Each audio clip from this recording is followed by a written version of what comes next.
Let us see a very interesting question from the topic sequences.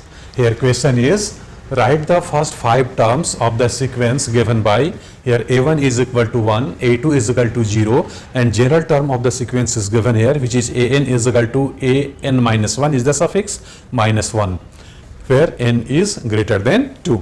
So we have to find out first 5 terms, means a1, a2, a3, a4, a5, but we are having the values of a1 and a2 already given. So we have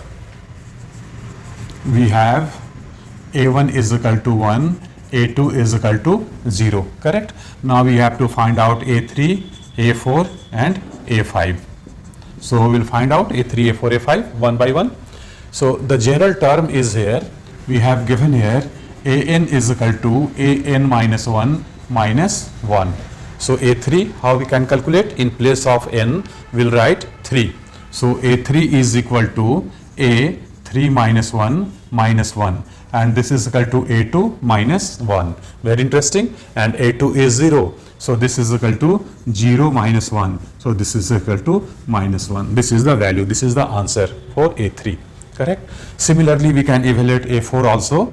Here in place of n, we have to write 4. So here we will get a 4 minus 1 minus 1, and this is equal to a3 minus 1, and a3 is equal to how much? Minus 1, and this minus 1 is equal to minus 2, and this is the answer.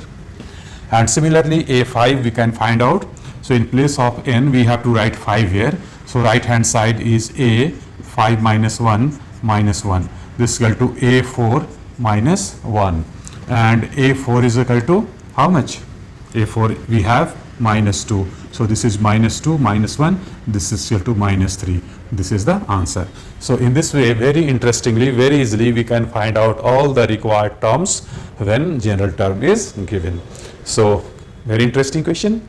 Hope you have understood it well, and we will see some more problems in other videos. Wish you all the best.